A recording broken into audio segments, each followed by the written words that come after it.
გისმენ. შენ ის არ ხარ ავტომობილების თezdravis რომ მიღებს. კი, მე ვარ. მე აღარ მოგმეზრდა სულ ერთი და იგივე მანქანების გადაღება. რომელი ხარ ერთი? მე ის ვარ, ვინც შენ ნამდვილ მანქანების გადაღების საშუალებას მოგცემს. და რას ვთავაზობ? მოდი თეატრთან.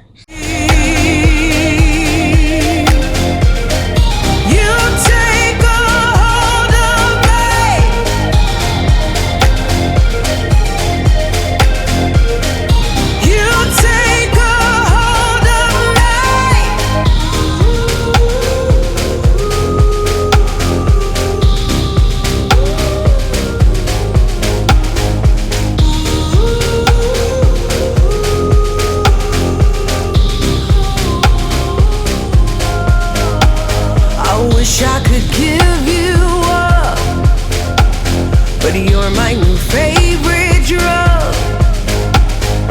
Enter into my blood, run with my toxic love. Look how you make me happy. You take a hold of me.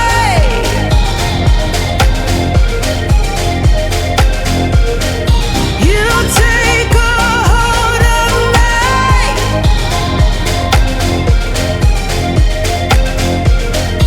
You take a hold of me.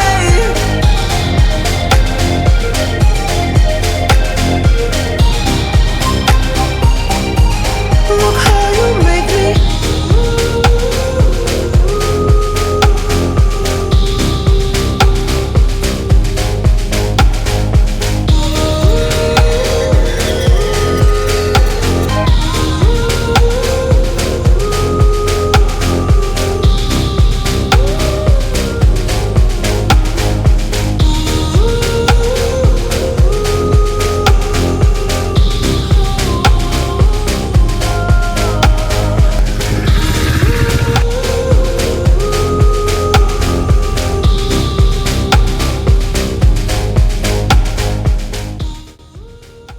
მოიცა, ჩემი ძმა, რომელი ხარ? სად გარბი ხარ, ბიჭო, მოიცა, I wish I could give you up, but you're my new favorite drug. Enter into my blood. აუ, კიდეს რეკავს, ბიჭო. ისმენ. მიიღე ჩემი ამანათი. მივიღე. მოგეწონა? რა უნდა მომწონებოდა, ძმაო, რომელი ხარ? აქ მარტო გასაღებია, რას მეკაიფები. მაგრამ მხოლოდ გასაღები არ არის. გაიხედე მარჯვნივ და ისე მოვიდე. ვა.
გამარჯობათ მეგობრებო, თქვენი ყოფებით არცე ზუმას რაივი, მე ლევანი ვარ. მოგესალმებით ჩვენი ნაცნობი ადგილიდან, ზესტაფონიდან, ჩემი საყვარელი ადგილიდან. პირველ რიგში მადლობა მინდა გადაგიხადოთ ყველა სიმყურადღებისთვის, რაც თქვენ ჩემს მიმართ გამოიჩინეთ. დაახლოებით 3 კვირა მეტი გავიდა, რაც არხზე ვიდეო არ დამიდვია და იყო მოკითხვები, სად წახვედი, სად დაიკარგე, ხომშვიდობა გაქვს, თავი ხო არ დაანევე და ასე შემდეგ და არსად არ წავსულვარ მეგობრებო. აქ ვარ, უბრალოდ შემეძინა ჩემი მეორე შვილი, ანდრია, ჩემი სიტყვა და სიყვარული და სწორედ მაგიტო ვეღარ მოვახერხე ვიდეოს გადაღება. აწი ჩვეულებრივად ჩვეულ რეჟიმში გავაგრძელებთ ვიდეოების გადაღებას, იქნება საინტერესო ვიდეოები და ალბათ თქვენიც იაქტიურეთ და გამოიწერეთ ჩვენი არხი.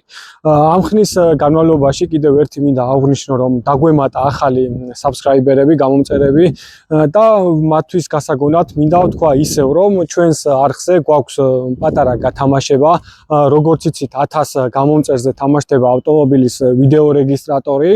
და ამისათვის საჭიროა გამოწერილი გქონდეთ ჩვენი არხი, აი subscribe როა წერია, მაგას დააჭირეთ და ვიდეოზე კომენტარის სახით დაწერეთ #Zumas Drive, ანუ არხის სახელი, რათა მიიღოთ გათამაშებაში მონაწილეობა. კიდევ და კიდევ მადლობას გიხდით გვერდში დგომისთვის, გამოწერისათვის, ყურებისათვის და აბა თქვენიცით იაქტიურეთ. აქვე მინდა დაგასპოილეროთ კიდევ და აღვნიშნო, რომ ეს გათამაშება არ იქნება ერთჯერადი გათამაშება. მოგეხსენებათ, რომ ჩვენი თემატიკა და კონტენტი ზოგადად ავტომობილებს ეხება ჩვენი თემატიკა და მეც მინდა რომ ავტომობილების ირგვლივ გავათამაშო საჭირო ნივთები. მაგალითად, როგორიც არის ავტომობილის აი ბუსტერი, მაგალითად, თუ დაგიჯდებათ აკუმულატორი მანქანაზე, მიხვალთ იმ აპარატით, დაქოქავთ ჩვეულებრივად. ასევე კიდევ თუ საბურავი დაიშვეს, მაგალითად, შეგიძლიათ დაბეროთ საბურავით და ერთი სიტყვით მოკლედ საჭირო რამ არის აუცილებლად უნდა გედოთ მანქანაში, თქვენ თუ არა, შეიძლება ნებისმიერი სხვა გზაზე მყოფი ადამიანი დაეხმაროთ და დაუდგეთ გვერდში, ასე რომ საჭირო რამ არის და უნდა გქონდეთ აუცილებლად. ეხლა ბევრი რო აღარ ვილაპარაკოთ, როგორც დღეს ჩვენთან ხედავთ, არის ავტომობილი, ნამდვილი ავტომობილი, ნამდვილი ადამიანი, ნამდვილი პიროვნება, რავი, რა შეიძლება რო ვთქვათ ამ მანქანაზე. Opel Astra F.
ჩვენ როგორც უყურებთ ჩვენ ვიდეოებს, მე გავაკეთე Astra H-ის test drive და გითხარით რომ აუცილებლად გავაკეთებდი ამ მანქანაზე განხილვას. ეს არის პირველი Opel და აქედან იწყება ზოგადად Opel-ის, მოდი ასე ვიტყვი რომ როგორც იმერეთში იტყვიან, აი აქედან, ამ კუზაოდან, ამ მოდელიდან წამოიდგა Opel-ვა წელი რა, როგორც იტყვიან, ყველაზე მეტი გაყიდვადი მოდელი იყო Opel-ებში, აი ეს Astra და Vectra-ც საკმაოდ კარგად იყიდებოდა. აი აღარაფერს ვამბობ, რამდენი გავიდა საქართველოსდან საზღვარგარეთ, თუნდაც აზერბაიჯანში და სომხეთში. სადაც არ უნდა შესულიყავი, აი 10 ოჯახში რო შესულიყავი, მინიმუმ 7-8 ოჯახის ეზოში ნახავდი Opel-ს, იმიტომ რომ იყო EF-ი, ღირდა EF-ი შედარებით სხვა მანქანასთან, აი მაგალითად Mercedes-ი, ნუ ეხა ყველას არ ქონდა იმ დროისთვის Mercedes-ის ყიდვის საშუალება, მაშინ ცოტა შედარებით ფულის შოუნაც მოდი ესე ვიტყოდი, რომ ჭირდა და ნუ ყველაზე ბიუჯეტურ ფასად ყიდულობდი ავტომობილს, რომელიც იყო გამძლე, საოჯახო, ეკონომიური და რავი, გამომდგარი მანქანა, მოდი ასე ვიტყოდი რა. ამიტომ დღეს ეს მანქანა ჩვენთან სტუმრად არის. ასევე აღვნიშნავ კიდევ რომ აუცილებლად გაგრძელდება Opel-ის ტესტ დრაივები. მე გითხარით კიდევ რომ გადავიღებ Astra G-საც, რომელიც უკვე არჩეული ყავს და მფლობელისგან ველოდებით რაღაც ნიუანსები აქვს დასამთავრებელი და აუცილებლად გადავიღებ მაგ მანქანასაც და როგორც კი უკვე მზადყოფნაში იქნება და რავი, იაქტიურეთ და ნახავთ ამ ახსა საინტერესო ვიდეოებს. ერთი მინდა აღვნიშნო, რომ აი ძალიან ბევრი ავტომობილის ტესტ დრაივია საქართველოში გადაღებული, როგორც აღვნიშნე რა. უმეტესობა მათგანი ისეთია, რომ რავი, ჩვეულებრივი მოკვდავი ადამიანებისათვის მოდი ასე ვიტყვი, რომ მიუწვდომელია იქ რაღაც ეხა Lamborghini, Urus-ი რაღაც ისეთ მანქანებზე Ferrari, რაღაც აქეთ-იქეთ, ნუ ისეთ მანქანებზე გულისხმობ, რომელიც ჩვენი დაბალი ფენისთვის მიუწვდომელია. რა ეხა ვისაც აქ და ვისაც ყავს და ვისაც შეუძლია მაგის ყოლა, ღმერთმა მიცეს, მე არავისი და არანაირი არ ვშურს პირიქით, რაც აქ და რაც გააჩნია, 3 იმდენი, 10 იმდენი და 100 იმდენი მიცეს ღმერთმა, მაგრამ მეც როგორც ჩვეულებრივი რიგითი ადამიანი, რომელსაც არ მაქვს იმის ყიდვის საშუალება, რომ ეგეთი მანქანა ვიყიდო, სულ მინდოდა რომ მენახა YouTube-ზე რა მოხდებოდა, ყოფილიყო ესეთიც, რომ გადაეღოთ და რატო არავინ არ იღებდა ესეთ მანქანას, ძალიან მიკვირს. რას უწუნებდნენ მაგალითად, აი ამ მანქანაზე ვიტყვი პირადად, რა მდგომარეობაშიც ეს არის, ბევრ ახალ და ცენტრის მანქანას აი დააჩოქებს სრული ამ სიტყვის მნიშვნელობით რა. მოდი ესე ვიტყვი და რას გულისხმობ ახლა ამაში. ანუ ავტომობილი არის გამძლე, აი რაც არ უნდა აუქნა, რაშიც არ უნდა გატესტო, ეხლა ამას ვერ მოთხოვ რაღაც 0-დან 100-მდე 4-5 წამს და რაღაც მაიბახევით სიარულს და რაღაც ბრუტალურობას ვერ მოთხოვთ.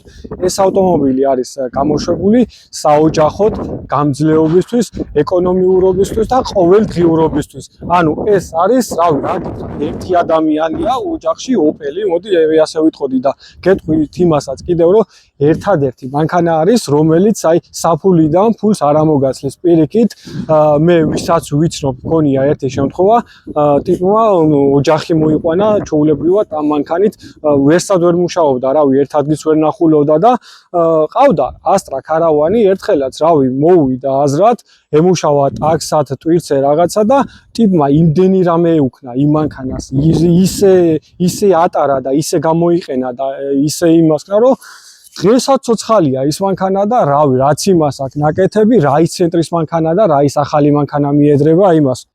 კი შეიძლება ეხა ბევრმა მითხრათ აუწმაო რაღა დროის ეს არის და რაღა დროის რავი და მე ვიტყვი ერთს აქვე რომ მე მინდა განახოთ, ჩათვალეთ ვართ 90-იან წლებში. აი ეს ავტომობილი არის 1993 წლის გამოშვება და დღეს ეს მანქანა გამოდის სადღაც 33-34 წლის და აი ნახეთ უბრალოდ როგორ მდგომარეობაში არის რა. ჩათვალეთ, ხართ 90-იანებში მინდა გამოგზაუროთ და 90-იანების მიხედვით მინდა გითხრათ თუ რას გვთავაზობს Opel-ი, რა ხედვა ქონდა, რა გათვლა ქონდა.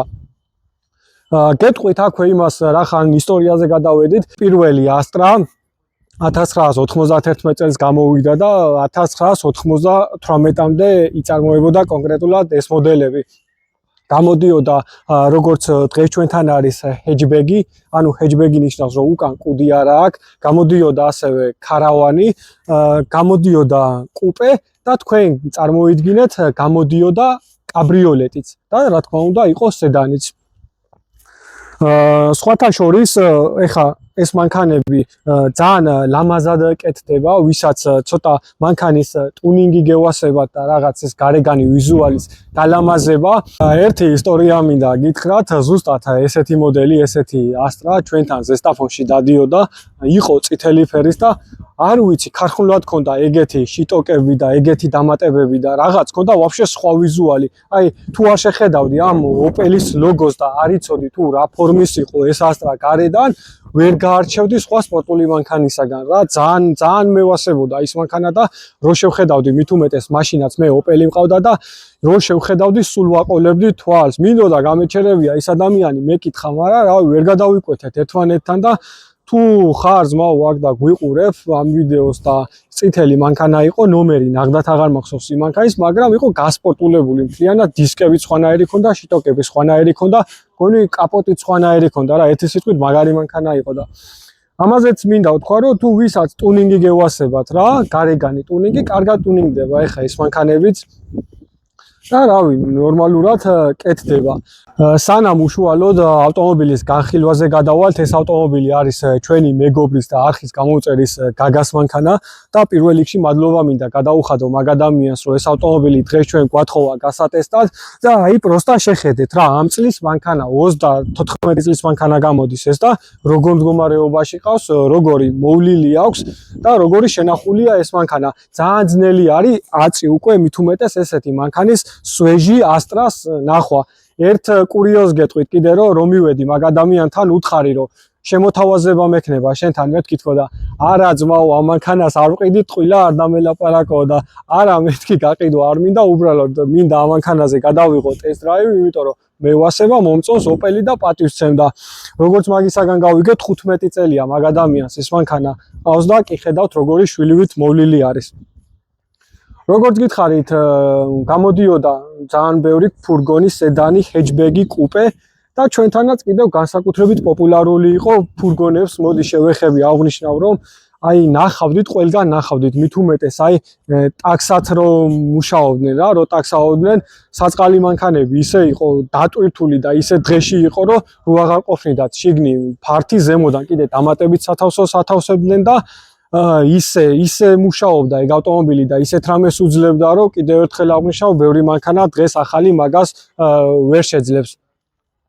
თან ერთს ვიტყვი რომ ოპელი აი მაგალითად სავალი ნაწილი სიტყვაზე აი იქ ყუმბარა გაქვს სიტყვაზე გაფუჭებული რაღაც და ან კაცუნობს ან ხმა აქვს ან რაღაც ან თუნდაც ცაბკას აქვს ხმა ან თუნდაც ამორტიზატორი გაფუჭდა რა სრულიად შემთხვევით არავითარ შემთხვევაში ოპელი გზაში არ დაგტოვებს რა აქეც რომ რამე გაუფუჭდეს სავალი ნაწილი თუ ეხა მართა რა თქმა უნდა არ დაამტვიე და სადმე ხრამში არ გადააგდე და რამე არ უქენი გამორიცხულია მით უმეტეს ესეთმა ოპელმა გზაში დაგტოვოს რა ყველგან ჯიგრულად მიგიყვას ბოლომდე რა მოყვება ყველანაირად ბოლომდე სხვა მეტი ეხა რავი ისტორიას რაღა უნდა შევეხო საქართველოს 80%-მა დაახლოებით მე ვიცი რომ ახლა ეს ვიდეო ბევრს დააინტერესებს და მეც პირადად ბედნიერი ვარ რომ ეს მანქანა დარჩება ისტორიას რა მე მგონი პირველი ვარ საქართველოში ვინც ამ მანქანის ტესტ დრაივი გააკეთა აი აქვე ხმას შეხედეთ რა ჯერ ჟესტს დააკვირდით როგორი სქელი არის ანუ რა რავი აი ნამდვილი მანქანა არის ეს როგორც ყველა მანქანას ამასაც აქვს ახლა რა თქმა უნდა მინუსები გაუფუჭებელი და რამე ეგეთი მანქანა არ არსებობს თვითონ გერმანიაშივე ამ მანქანების პრობლემა ერთადერთი მთავარი რაც შეიძლება ითქვას არის რომ პოლების პრობლემა ქონდა ანუ ჟესტი ჟანგი რაც აქვს ისა ჟესტი რაც აქვს ქვემოდან აი ეს ლპებოდა რა ლპებოდა და იჟანგებოდა პოლი და პოლს უნდოდა ერთი სიტყვით ხელი და თუ გააკეთებდი მაგის პოლს რავი დაგაბერებდა ეს მანქანა ბოლომდე სადამდედაც გეყოლებოდა იმუშავებდა სხვა ეხა სავალ ნაწილებს რაც შეეხება სავალი ნაწილები ძალიან გამძლეა აქვს არც არაფერი არ აქვს იმდენი გადატვირთული რომ რაღაც ხელოსანო მთელი დღე მოანდომოს და რამე სხვა მანქანად მოდი ავიღებ რომ გაფუჭდება დაუშვათ 2 თვეში 3 თვეში ეს მანქანა რო ამუშაო ივლის წელიწადი ის და 2 წელიც ისე რომ რავი არანაირად არ მოგთხოვს რაიმე ზედმეტის დახარჯებას პირიქით დაგიდგება გვერდში და ჩათვალეთ რავი ისე ადამიანი ვერ დაგიდგება გვერდში ეს მანქანა რო დაგიდგება ისე გვერდში გადავიდეთ ახლა უშუალოდ ვიზუალზე აი შევხედოთ 90-იანებში რას გვთავაზობდა ოპელი აი პირველი შეხედულება ახლა რაც შეხედავ ამ მანქანას არის მისი მომრგვალებული ვიზუალი ძალიან ლამაზად არის გაკეთებული მინდა გითხრათ ანუ ცუდია არაფერი არ აქვს ამ მანქანას მით უმეტეს დასაწუნი მრგვალი არის ლამაზი არის კარგად ზის თვალში პარკინგშიდაც ისეთ ადგილებში სადაც გადატვირთულია პარკინგები შვენივრად ჩააყენებ თავისი ფორმებიდან გამომდინარე არ არის ძალიან ისეთი დიდი რომ რაღაც პარკინგი ვერ გააკეთო ერთი სიტყვით ახლა ამის ვიზუალი ყველაფერი ამ მანქანას აქვს ქარხნული და მე პირადად მინდოდა რომ ავტომობილი მენახა ისეთი რომელიც იქნებოდა მაქსიმალურად ქარხნულ მდგომარეობაში და სწორედაც ეს ავტომობილი ეგრეთ მდგომარეობაში არის ახლა რავი გეოვნების საკითხი არის მე პირადად ამის ვიზუალი მომწონს ფარებიც ნორმალური აქვს და შიტოქს რაც შეეხება ბამპერს დაბლა გვაქვს თავისი ტუმანიკები და რაც შეეხება ეხა წინიდან მეტი რაღა უნდა ვილაპარაკოთ, გადავიდეთ გვერდითა ვიზუალზე. კიდევ ერთხელ ვიძახი, ყველაფერი არის გემოვნების საკითხი და ვის როგორ მოეწონება გემოვნებაზეა დაკავშირებული. აი გვერდიდან ერთადერთი რაც მინდა აღვნიშნო ამ მანქანაზე არის მისი ლამაზი დისკები. BBS დისკები აყენია მანქანაზე და ძალიან მაგრად უხდება. აი საბურავებზე ხო აღარაფერს ვამბობ, იდეალური საბურავები აქვს ზამთრის. მინები ჩამუქებული აქვს, კარგი არის. და საერთო ჯამში გვერდიც არის მინიმალისტური და ლამაზი. აი ჰეჯბეგი სწორედ ეს არის, ნახეთ წეხა როგორც გითხარით, ანუ ჰეჯბეგი კუდი არა აქვს, ესეთი დახრა აქვს და ეს არის ჰეჯბეგი. ეხა ავტომობილის უკანა ვიზუალით მინდა განახოთ. პირველი, აი ნახეთ, დააკვირდით, დავიწყებ თავის ქარხნული პლასმასის სპოილერისგან. ძალიან მაგარა უხდება, ლამაზიც არის. აი დააკვირდით უბრალოდ უკნიდანაც როგორ მინიმალისტურად არის გაკეთებული ყველაფერი. არ არის ძალიან რაღაც ისეთი ბევრი დეტალები გადაპრანჭული და რაღაც არ აქვს. აი ყველაფერი არის მინიმალისტურად. ფარიც როგორი ლამაზაძის გადასული ფარი არის და რავი, უკანა ვიზუალი ამ მანქანის მე პირადად ძალიან მაგრად მომწონს. კარგია დასაწუნი, არაფერი არ აქვს. აი ამ წარწერასაც დააკვირდით. ბევრმა ეს Astra არ იცის, რომ ქარხნულად ეს ავტომობილი ქარხნულია და არის ერთი და როა პრასტოი ძრავით და ძრავზეც რო გადავალთ, მერე დანარჩენ ძრავის დეტალებს იქ გეტყვით. საერთო ჯამში რო შევაფასოთ უკანა ვიზუალით, უკნიდანაც ყველაფერი არის კარგი, მინიმალისტური, როგორც Opel-ს შეეფერება.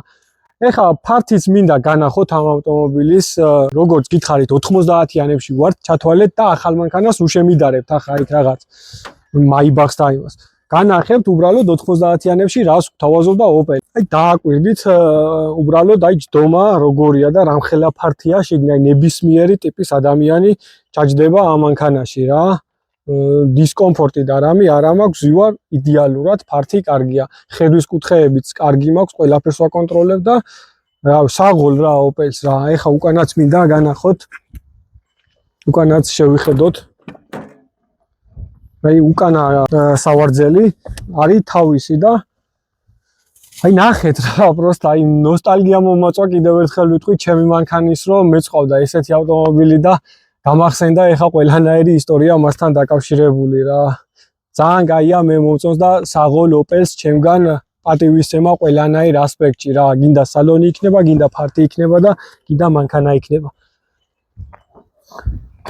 აი ნახეთ კარებიც როგორ პორტმანივით იკეტება. აი როგორ შეხედეთ? აი Opel-ს აქვს თავისი ლექსიკონი, მოდი აქვე ვიტყვი რა და მაგას განვარტავ მე.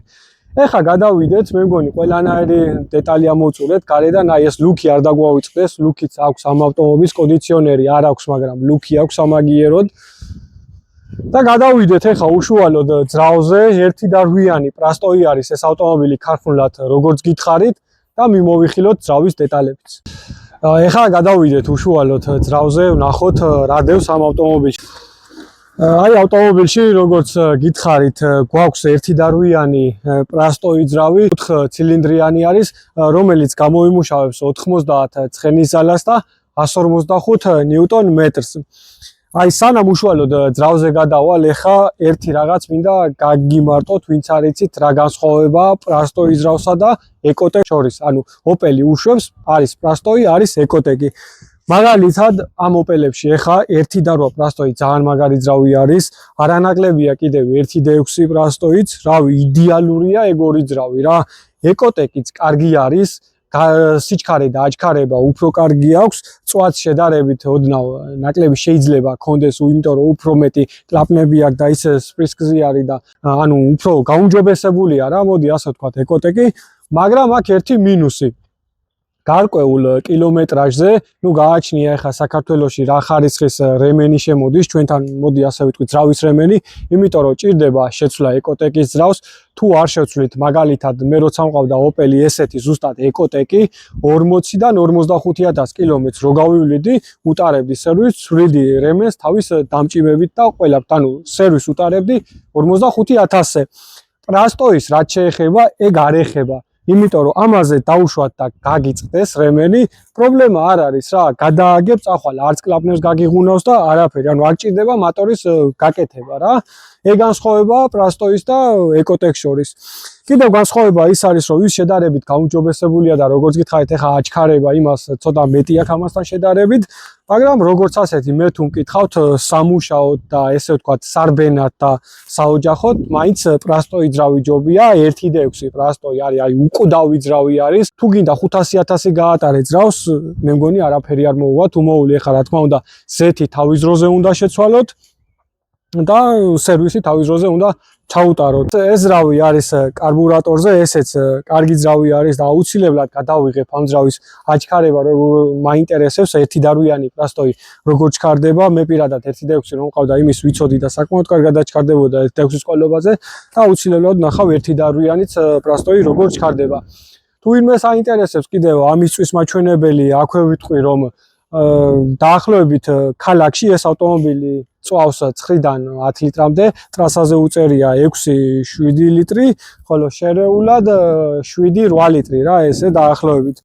რავი, მეტი ეხა რა შეიძლება რომ ვთქვათ, გაზი ვისაც გაინტერესებთ, კიდევ პრობლემა არ არის, ჩადევით ბუნებრივი 1.6 იქნება თუ 1.8 იქნება, იტანს ჩვეულებრივად რა, იმუშავებს, რა გითხრათ რა, იდეალურად მაქსიმუმ კლაპნის სალნიკებს დაჭირდეს მერე რაღაც კილომეტრაჟზე შეცვლა, იმიტომ რომ ცოტა გაზი მაინც თავისას და ბოლი აქვს ხოლმე მერე რომ ვამუშავებ წლობით გაზი. მეტი სხვა არაფერი არ დაჭირდება.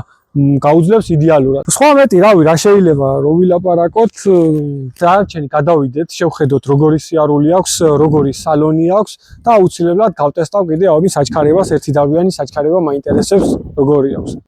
ეხლა გადავიდეთ უშუალოდ სალონზე, მიმოვიხილოთ მისი დეტალები, მისი ინტერიერი, თუ როგორ სალონს გვთავაზობდა Opel 90-იან წლებში და აღნიშნოთ მისი დეტალები. სანამ უშუალოდ სალონის მიმოხილვაზე გადავალ, პირველი გეტყვით იმას, რომ Opel-ს აქვს თავისი ლექსიკონი, ანუ თავისი სიტყვები აქვს რა.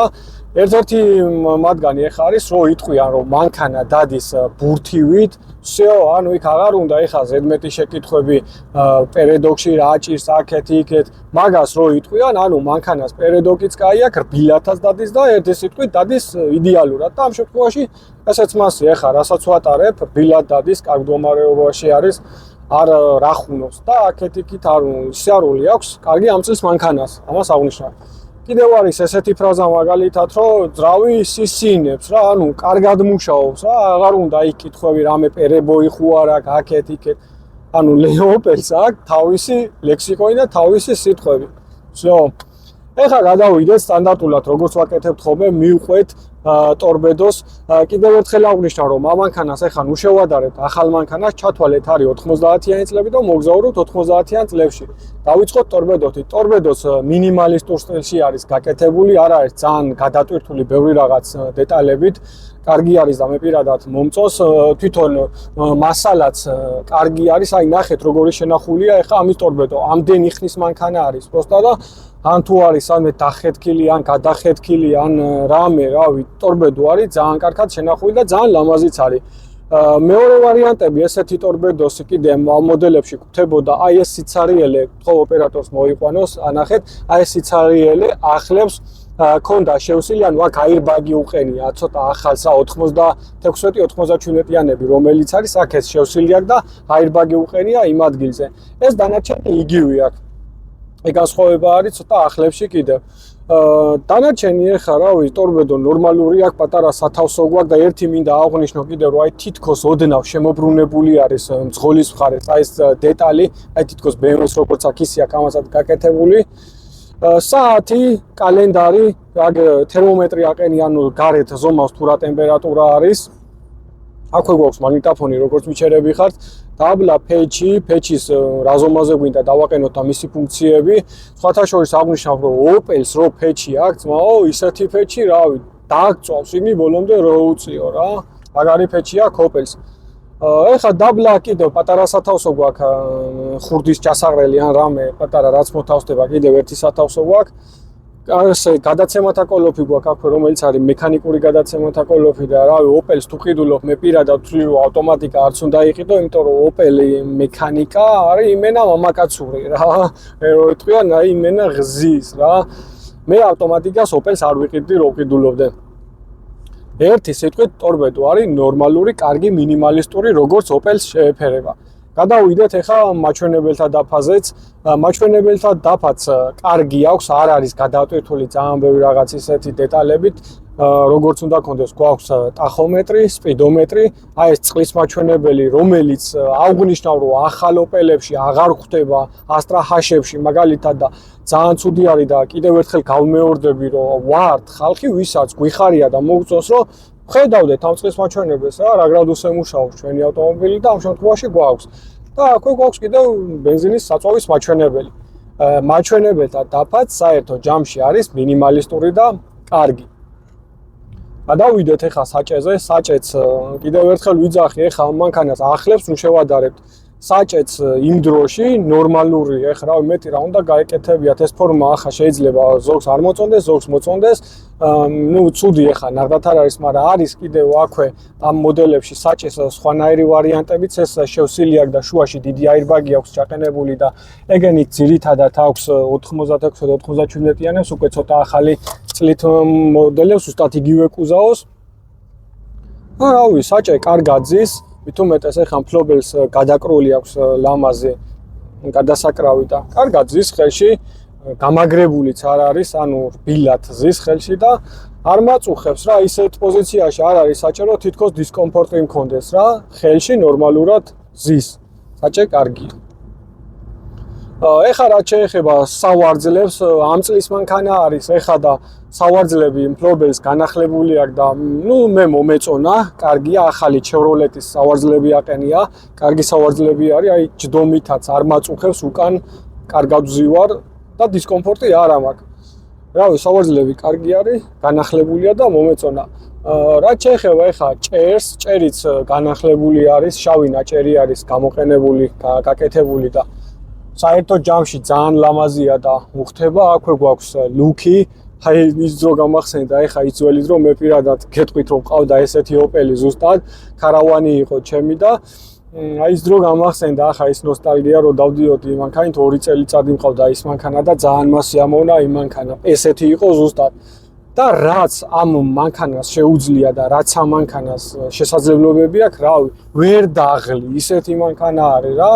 ვერ გააფუჭებ და მოგხვება ყველგან. ეს კიდევ ერთხელ ვიძახი არის სარბენი საქმის გასაკეთებელი მანქანა. ამას ვერც მაიბახი ვიციარულს ვერ მოთხოვ ეხლა და რაღაც ბრუტალურობას ვერ მოთხოვ. არის საქმის საოჯახო ავტომობილი, რომელიც მოგემსახურებათ იდეალურად. რაც შეეხება ეხლა შიდა ფართი, მინდა აღვნიშნო კიდევ რომ ფართიც ნორმალური აქვს, ანუ ნებისმიერი ტიპის ადამიანი მოთავსდება ისე რომ რაღაც დისკომფორტი არ ექნება. ფართი კარგი აქვს და რავი, ნორმალურია, კარგია. და ერთი არ მინდა გამომჩეს კიდევ რომ აი ოპელი ნახეთ ელექტროშუშებს ამ წლის მანქანაში თუ არ გვთავაზობდა ზოგი ამბობს რომ რა ოპელმა რა იცის ელექტროშუშები და აკეთი.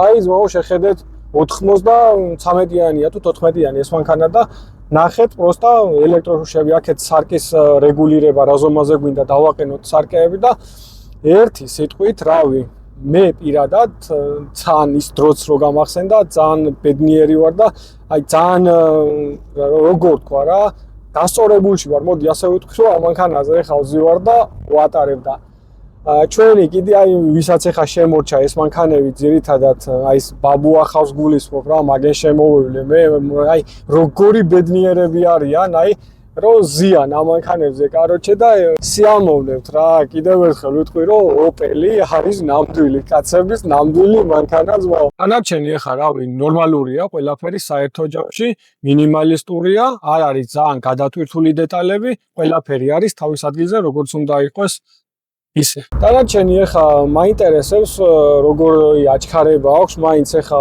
სინჯავ, მე პირადად 1.6-იანი ეკოტეკი მყავდა და ეს მანქანა როგორც იცით არის 1.8-იანი პრასტო იძრავი. და ვნახოთ როგორი აჩქარება აქვს ამ მანქანას, ნახდათ მაინტერესებს ამ წლის მანქანას მით უმეტეს დაკარგული აქვს თუ არა თავისი ძალები რა, მოდი ასე რომ ვთქვათ. ამისათვის გავიაროთ ახლა, ვნახოთ როგორ ჩქარდება. ასე შემდეგ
ეხა 1-2 ოდესე თქვით რომ შევაჯამოთ ჩვენი დღევანდელი ვიდეო. რავი, მე პირადად ამ მანქანით ძალიან მოხარული დავრჩი კიდევ ერთხელ რომ მომეცა საშუალება მეტარებია ეს მანქანა. ნოსტალგიებიც როგორც გითხარით გამახსენდა, იმიტომ რომ ყავდა ზუსტად ესეთი და რავი, თუ ვინმეს ყავთ კიდევ ესეთი შემორჩენილი ამ მდგომარეობაში და ესე სვეჟი და ესე მოვლილი და ესე შენახული, დამერწმუნეთ ძალიან დიდი ყურადღების ეპიცენტრში მოექცევით. აი, სადაც უნდა გააჩეროთ, ყველა მოვა და ყველა შეგეკითხებათ, ვა, რა მაგარი ოპელია და რა მაგარ მდგომარეობაშია და რა მაგარი მოვლილი ყავს და ასე შემდეგ. სულ იქნებით ყურადღების ცენტრში. რაც დრო გადის ამ მანქანას არაფერი არ აკლდება დამიჯერეთ თუ მოულით, არამედ პირიქით ემატება ის ბევრი დადებითი შეფასებები, რაც ოპელის მოყვარულებში არის. აქვე აღვნიშნავ კიდევ რომ ოპელის მოყვარულებო მათ შორის მეც ამ ვიდეოს თქვენ გიძღვნით, აუცილებლად ავიყვანოთ ეს ვიდეო, რაც შეიძლება მეტნახვაზე გააზიარეთ ეს ვიდეო, რათა ყველამ ნახოს, რომ ქართულ YouTube სივრცეში პირველად ჩვენ გავაკეთეთ Opel Astra F-ის ტესტ-დრაივი და აბა თქვენიცით იაქტიურეთ, დაუდექით ჩვენ არხს გვერდით, გამოიწერეთ ჩვენი არხი, დაალაიქეთ, დააკომენტარეთ.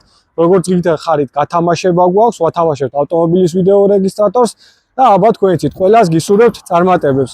ერთი მინდა აღვნიშნო კიდევ რომ მე როცა Subaru Crosstrek-ის ტესტ-დრაივი გავაკეთე, მაშინ off-road-ის გავუკეთე იმ მანქანას და რამოდენიმე ადამიანმა მომწერა TikTok-ზე რომ აი იცით რომ ზესტაფონში ვარ და სად რეცხაო, აი სად არის ყველაზე კაი ავტოსამრეცხაო ზესტაფონშიო და მე პირადად აი გულწრფელად გეუბნებით, გირჩევთ, ახალი გახსნილი არის ეს ავტოსამრეცხაო, ძალიან კაი მომსახურება აქვთ, როგორც თქვენ შეგიძლიათ არის ლარიანის, ესე რომ ვეძახით ლარიანი ავტოსამრეცხაო, თქვენ თვითონაც გარეცხოთ თქვენი ხელით ავტომობილი და ასევე აქ დაგვხვდებიან კაი ბიჭები, გულიანი ბიჭები, თან გადაყვებიან, მოკლედ თქვენ მანქანას მოვბრძანდით, არ ინანებთ, ქაფი კაი აქვს, წყალი კაი აქვს და რა ვიცი მოგესახურებიან იდეალურად. ასე რომ იცოდეთ, თუ ვინმე კიდევ გაინტერესებთ, სად არის ზესტაფონში კაი ავტოსამრეცხაო, ჩხეიძის ქუჩაზე, აი, სადაც არის ვიტო მაღაზია ჩხეიძის ქუჩაზე, მის მოპირდაპირეთ არის ეს ავტოსამრეცხაო და დამიჯერეთ, არ ინანებთ.